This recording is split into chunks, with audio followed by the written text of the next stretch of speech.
Breaking news చూస్తున్నాం. పులివెందులలో ఉద్రిక్తత కొనసాగుతోంది. 2 పోలింగ్ బూతుల్లో రీపోలింగ్లో ట్విస్ట్ నెలకొంది. రీపోలింగ్ను వైసీపీ బహిష్కరించింది. 15 పోలింగ్ బూతులలో రీపోలింగ్కి డిమాండ్ చేస్తుంది. కేంద్ర బలగాలతో రీపోలింగ్ చేయాలంటూ విజ్ఞప్తి చేస్తున్నారు. పులివెందులలో రాజకీయం రసవత్తరంగా కొనసాగుతోంది. పులివెందుల ఒంటిమిట్ట జెడ్పీటీసీ ఉప ఎన్నికల్లో హోరాహోరీగా టీడీపీ వైసీపీ తలపడ్డాయి. పలు ఉద్రిక్తతల మధ్య పోలింగ్ ముగిసింది. అయితే పులివెందులలో 2 చోట్ల రీపోలింగ్ నిర్వహించాలని రాష్ట్ర ఎన్నికల సంఘం ఆదేశించిన నేపథ్యంలో 3వ పోలింగ్ కేంద్రం అచ్చెవెలి, అలాగే 14వ పోలింగ్ కేంద్రం కొత్తపల్లిలో రీపోలింగ్కు ఏర్పాట్లు చేశారు. పోలింగ్ జరుగుతుంది. ఉదయం 7 గంటలకు ప్రారంభమైన పోలింగ్ 5 గంటల వరకు కొనసాగనుంది. అయితే రీపోలింగ్ను వైసీపీ టోటల్గా బహిష్కరించేసింది. 2 చోట్ల ఓటు వేయడానికి ఎవరూ కూడా వైసీపీ శ్రేణులు ముందుకు రాలేదు. వారి ఏజెంట్లు కూడా ఆ పోలింగ్ కేంద్రాల్లో కనిపించడం లేదు. 15 పోలింగ్ బూతుల్లో 2 కాదు 15 చోట్ల కూడా రీపోలింగ్ జరపాలి అంటూ వైసీపీ పెద్ద ఎత్తున డిమాండ్ చేస్తుంది. అది కూడా కేంద్ర బలగాలను భారీగా మోహరించి రీపోలింగ్ చేయాలని కోరుతోంది వైసీపీ. ఈ మేరకు సుప్రీంకోర్టును కూడా ఆశ్రయించింది. పులివెందుల జెడ్పీటీసీ ఎన్నికల వేళ చోటు చేసుకున్న పరిణామాలపైన మాజీ సీఎం జగన్ సీరియస్ అయ్యారు. ముఖ్యమంత్రి చంద్రబాబే లక్ష్యంగా ఆయన విమర్శలు స్టార్ట్ చేశారు. 2 జెడ్పీటీసీ సీట్ల కోసం దిగజారిపోయి ప్రజాస్వామ్యాన్ని అపహాసం చేశారంటూ వైసీపీ విమర్శిస్తోంది. బ్లాక్ డేగా అభివర్ణిస్తూ వాళ్ళు నిరసన కార్యక్రమాలు కూడా చేస్తున్నారు. వైసీపీ రీపోలింగ్ను బహిష్కరించడానికి సంబంధించి మరింత ఇన్ఫర్మేషన్ తెలుసుకుందాం. అక్కడి నుంచి మా ప్రతినిధి సుదర్శన్ లైవ్లో అందించడానికి సిద్ధమయ్యారు. సుదర్శన్, అవినాష్ రెడ్డి కూడా మాట్లాడారు. మొత్తం బహిష్కరించేసామని చెప్తున్నారు. ప్రస్తుతం జరుగుతున్న 2 చోట్ల కూడా వైసీపీ వాళ్ళు ఎవరూ కనిపించట్లేదు. మరోవైపు సుప్రీం కూడా ఆశ్రయించిన పరిస్థితుంది. మరి కాసేపట్లో జగన్మోహన్ రెడ్డి నిన్నటి పరిణామాల మీద మాట్లాడబోతున్నారని చర్చ ఉంది. ఈ పరిణామాలు జరుగుతున్న నేపథ్యంలో వైసీపీ నుంచి కౌంటర్ అటాక్ వస్తున్న నేపథ్యంలో తెలుగుదేశం పార్టీ ఏ విధంగా రియాక్ట్ అవుతుంది ఇవాళ జరుగుతున్న 2 స్థానాల పోలింగ్కి సంబంధించి? తెలుగుదేశం పార్టీ రియాక్ట్ ఏం లేదు. నిజానికి అక్కడ సాఫీగా ఎన్నికలు జరగలేదు, అక్రమాలు జరిగాయన్న వైసీపీ ఆరోపణల నేపథ్యంలోనే రాష్ట్ర ఎన్నికల కమిషన్ సమాచారం తెప్పించుకుంది అధికారుల దగ్గర.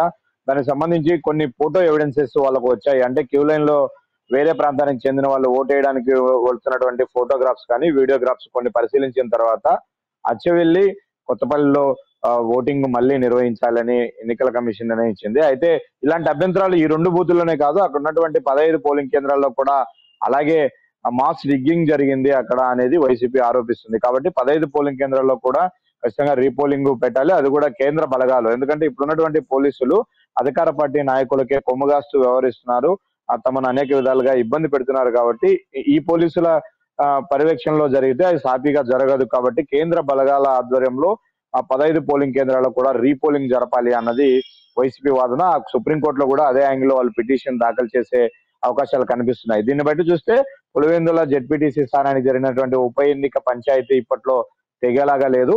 ఆ కోర్టులో విచారణ జరగబోతే ఏం జరుగుతుంది అనేది కూడా. ఇక్కడ ఇంకో మన ఆసక్తికరమైన విషయం ఏంటంటే రేపు కౌంటింగ్ ఉంది. ఈ రోజు జరుగుతున్నటువంటి మళ్ళీ రీపోలింగ్ ను ఆల్రెడీ వైసీపీ బహిష్కరించింది. అయితే పోలింగ్ ప్రక్రియ అక్కడ సజావుగా సాగుతుంది. ఎవరైనా వైసీపీ వాళ్ళు కానీ ఎవరైనా వచ్చి ఓటు వేసుకోవచ్చు, ఓటు హక్కు ఉన్న వాళ్ళు. కానీ కేవలం వైసీపీ ఓటర్లు కానీ వైసీపీ ఏజెంట్లు, వైసీపీ అభ్యర్థి మొత్తం అందరూ కూడా ఎవరు అటువైపున వచ్చిన దాఖలాలు లేవు. ఎవరిని కూడా వెళ్ళవద్దంటూ అవినాష్ రెడ్డి ఆదేశాలు జారీ చేశారు. వాళ్ళు కూడా వాళ్ళ పార్టీ నాయకుడి ఆదేశాల మేరకు అందరూ కూడా బహిష్కరించినటువంటి పరిస్థితి కనిపిస్తుంది. వీటికి సంబంధించి ఈ రోజు ఆ రీపోలింగ్ ముగిసిన వెంటనే రేపు కౌంటింగ్ జరగబోతుంది. కౌంటింగ్ ను కూడా వైసీపీ బహిష్కరించే అవకాశాలు కనిపిస్తున్నాయి. నాట్ ఓన్లీ పులివెందుల, ఒంటిమిట్ట కూడా. ఎందుకంటే ఒంటిమిట్టలో కూడా అనేక పోలింగ్ కేంద్రాల్లో రిగ్గింగ్ జరిగింది అన్నది వైసీపీ ఆరోపణ చేస్తూ ఉంది. కాబట్టి 2 చోట్ల వన్ సైడ్ గా రిజల్ట్ టీడీపీకి వచ్చే అవకాశాలు ఉంటాయి. ఇంత బలవంతంగా రిగ్గింగ్ చేసుకొని గెలవడానికి ప్రజాస్వామ్యం కూని అయ్యే విధంగా వ్యవహరించారు. కాబట్టి ఈ ఎన్నికలనే కాదు, ఈ కౌంటింగ్ ను కూడా బహిష్కరించే అవకాశాలు అయితే కనిపిస్తున్నాయి. ఆ యాంగిల్ లోనే నిర్ణయం తీసుకునే పరిస్థితులు ఉన్నట్టుగా కూడా మనకు సమాచారం ఉంటుంది. రేపు కౌంటింగ్ కూడా బహిష్కరిస్తే మాత్రం ఇంకా ఏదో తుతు మంత్రంగానే జరుగుతున్న 2 కేంద్రాల్లో పోలింగ్ కి సంబంధించి అవినాష్ రెడ్డి స్పష్టంగా చెప్పేశారు ఎవరు అటువైపు వెళ్ళొద్దు అని చెప్పి. కానీ అక్కడ వాస్తవ పరిస్థితులు ఏంటి? సరే, వైసీపీ వాళ్ళు వెళ్ళట్లేదు. అక్కడ మిగతా సాధారణ ప్రజానీకం ఓటేయడానికి వస్తూ ఉన్నారా ఆ పోలింగ్ కేంద్రానికి? మిగతా టీడీపీ సానుభూతిక పరులు కావచ్చు వెళ్తూ ఉన్నారా ఓటేయడానికి లేదా? వెళ్తున్నారు. ఉదయం నుంచి కూడా కొంతమంది వృద్ధులు వచ్చారు, మహిళలు వచ్చారు. కొంతమంది పురుషులు కూడా వచ్చారు, ఓటు హక్కు వినియోగించుకుంటున్నారు. అయితే గంట వ్యవధిలో మహా అంటే ఒక 20 ఓట్లు 30 ఓట్లు మాత్రమే నమోదవుతున్న పరిస్థితి. అచ్చువెల్లి విషయానికి వస్తే అక్కడ 720 దాకా చిల్లర ఓట్లు ఉన్నాయి. అలాగే కొత్తపల్లి ఈ కొత్తపల్లికి సంబంధించి అక్కడ సుమారుగా 1200 ఓట్లు ఉన్నాయి. ఆ ఓట్లతో కంపారిజన్ చేస్తే ఇప్పటి వరకు వచ్చినటువంటి ఓట్లు చాలా తక్కువ. అందులో ఎక్కువ టీడీపీ సింపథైజర్స్ కానీ న్యూట్రల్ గా ఉండేవాళ్ళు కానీ, అంటే మేము ప్రజాస్వామ్యబద్ధంగా ఓటు హక్కు వినియోగించుకోవాలి అని ఎవరైతే కోరుకుంటూ ఉన్నారో వాళ్ళందరూ కూడా ఆ ఓటు హక్కు వేయడానికి, ఓటు వినియోగించుకోవడానికి వస్తున్నారు. నిన్న చాలా మంది ఏర్పడినటువంటి పరిస్థితుల కారణంగా మేము రాలేకపోయారని కొంతమంది ఆరోపణ, కొంతమంది మా స్లిప్పులను అధికార పార్టీ వాళ్ళు లాక్కున్నారు కాబట్టి మేము ఓటు వేయలేకపోయామని కొంతమంది బాధపడ్డారు. వాళ్ళందరూ కూడా వస్తున్నారు. అయితే ఇందులో ఆల్రెడీ పూర్తి స్థాయిలో మిగిలిన 15లో ఈ 2 మినహాయిస్తే మిగిలిన 13లో కూడా రిగ్గింగ్ జరిగింది. అక్కడ టీడీపీకే ఖచ్చితంగా మెజారిటీ వచ్చే అవకాశాలు ఉంటది కాబట్టి ఈ రెండిటిలో మనం వెళ్ళి ఓట్లు వేసినా కూడా ఖచ్చితంగా ఆ ఓటమే మనకు వస్తుంది తప్ప గెలుపు రాదు. కాబట్టి ఇదేదో మేము రీపోలింగ్ పెట్టాము, ఎలక్షన్ కంప్లైంట్ వచ్చిన దగ్గర కూడా మేము రెక్టిఫై చేశామని చెప్పుకోవడం కోసమే టీడీపీ ఈ విధంగా చేస్తుంది. ఆ ట్రాప్ లో మనం పడాల్సినటువంటి అవసరం లేదు. ఇది టీడీపీ చేస్తున్నటువంటి జిమ్ముక్ ఎలక్షన్ కమిషన్ తో కలిసి. కాబట్టి ఇందులో కూడా మనం బహిష్కరిస్తున్నాం. మీరు నిజంగానే చిత్తశుద్ధితో రీపోలింగ్ జరపాలంటే 15 పోలింగ్ కేంద్రాల్లో కూడా జరపండి అన్నది వైసీపీ చెప్తున్నటువంటి వాదన. అంటే మళ్ళీ మనం గతంలో కూడా చూసాం, స్థానిక సంస్థల్లో ఏ విధంగా జరగద్దు, అధికార పార్టీ పూర్తిగా ఇన్ఫ్లుయెన్స్ చేసే పరిస్థితి ఉంటుంది. ఇప్పుడు కూడా అదే సంస్కృతి కొనసాగుతుంది. ఇది జస్ట్ జరిగినటువంటి 2 శాంపిల్ ఎలక్షన్సే. మరో 6-7 నెలల్లో స్థానిక సంస్థల ఎలక్షన్స్ ఉన్నాయి. అంటే ZPTC, MPTC, sarpanch, municipality elections జరగబోతున్నాయి. వాటిల్లో పరిస్థితి ఏంటి? గతంలో వైసీపీ అధికారంలో ఉన్నప్పుడు టీడీపీ రాష్ట్ర వ్యాప్తంగా కూడా బహిష్కరించిన పరిస్థితి. ఎందుకంటే నామినేషన్లలో ఇబ్బంది పెట్టడము, చాలా చోట్ల పోటీ చేయకుండా చేయడము, ఈ పరిణామాలన్నింటినీ చూసిన తర్వాత ఏదో పోటీలో ఉండి ఓడిపోయినాము అనే చెడ్డ పేరు కంటే కూడా వీటికి దూరంగా ఉందామన్న ఆలోచన అప్పట్లో చేశారు. ఇప్పుడు కూడా వైసీపీ తీరు కూడా అలాగే ఉంది.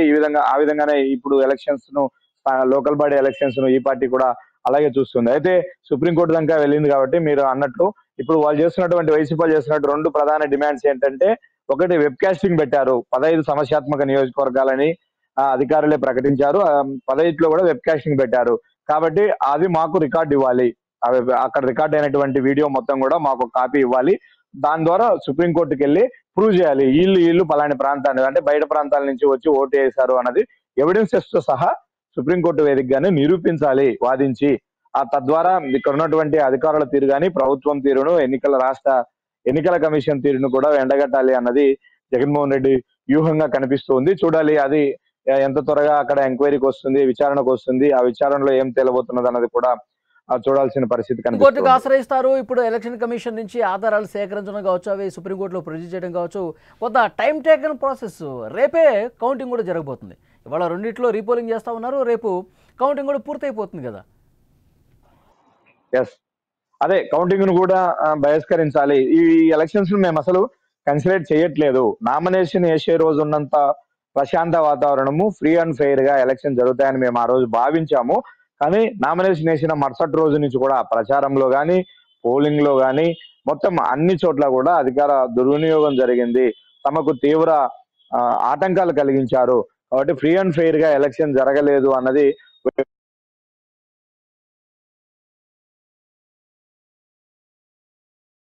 ఓకే సుదర్శన్, సంబంధం లేదు.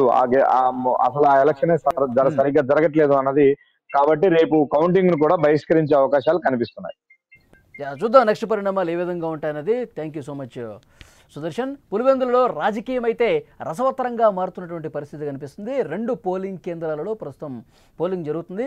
పూర్తిగా వైసీపీ శ్రేణులు, ఏజెంట్లు అందరూ కూడా ఈ 2 కేంద్రాల్లో పోలింగ్ని బహిష్కరించిన పరిస్థితుంది. మొత్తం 15 చోట్ల కూడా రీపోలింగ్ చేయాలంటూ వాళ్ళు డిమాండ్ చేస్తున్నారు. సుప్రీంకోర్టును కూడా ఆశ్రయించిన పరిస్థితుంది. అయితే ఒకవైపు ఈ 2 కేంద్రాల్లో పోలింగ్ జరుగుతుంది, రేపే కౌంటింగ్ ప్రక్రియ కూడా స్టార్ట్ కాబోతుంది. సో ఈ నేపథ్యంలో ఎంతవరకు వైసీపీ చేస్తున్న డిమాండ్కి సానుకూలమైనటువంటి పరిస్థితి ఉంటుంది, సుప్రీం ఎంతవరకు వైసీపీకి అనుకూలమైనటువంటి తీర్పు వస్తున్నది కూడా చూడాల్సిన అవసరం కనిపిస్తుంది. సో ఓవరాల్గా చూస్తే నిన్న జరిగినటువంటి ఉద్రిక్తతల నేపథ్యంలో తెలుగుదేశం పార్టీ ఏం చెప్తోంది, 30 సంవత్సరాల్లో ఫస్ట్ టైం ఇక్కడ పోలింగ్ జరుగుతోంది. 30 సంవత్సరాల్లో ఏకపక్షంగా వాళ్ళు ఏకగ్రీవాలు చేసుకున్న పరిస్థితి. కానీ చాలామందికి అక్కడ పోటీ చేయాలంటుంటుంది, కానీ భయపెట్టో ఇంకొకటి చేసో ఇక్కడ ఏకగ్రీవాలు చేసుకున్నారు. కానీ కూటమి ప్రభుత్వం వచ్చిన తర్వాత ప్రజాస్వామ్య పద్ధతులు ఇక్కడ పోలింగ్ నిర్వహిస్తోంది. 11 మంది అభ్యర్థులు ఆ స్థానానికి పోటీ పడుతున్నారంటే అందులో ఇండిపెండెంట్లు కూడా ఉన్నారు. సో డెఫినెట్గా ఇలాంటి ప్రజాస్వామ్య విధానంలో పోలింగ్ జరగాలి. అక్కడ ఎలాంటి శాంతి భద్రతలకు విఘాతం లేకుండా పోలీసు బందోబస్తు మధ్య ఏర్పాటు చేసినప్పటికీ అక్కడ వైసీపీ శ్రేణులకి తాము అనుకున్నట్లుగా పోలింగ్ జరగకపోయేసరికి, పూర్తిగా తమకు వ్యతిరేకంగా అక్కడ పరిస్థితులు కనిపించేసరికి ఇక్కడ రిగ్గింగ్ జరిగిందనో లేకపోతే ఇంకొకటి జరిగిందనో పూర్తిగా ఎన్నికల్ని బహిష్కరించే ఆలోచన చేస్తూ ఉన్నారంటూ తెలుగుదేశం పార్టీ కూడా కౌంటర్ ఇస్తున్న పరిస్థితుంది. సో చూద్దాం నెక్స్ట్ పరిణామాలు ఏ విధంగా ఉంటాయనేది. 2 స్థానాల్లో పోలింగ్ ప్రశాంతంగా జరుగుతుంది. వైసీపీ బైకాట్ చేసినప్పటికీ కొంతమంది వస్తూ ఉన్నారు, తమ ఓటు హక్కును వినియోగించుకుంటూ ఉన్నారు. మరి సుప్రీంకోర్టుకి వైసీపీ వెళ్ళిన నేపథ్యంలో ఏం జరగబోతున్నది కూడా చూడాలి.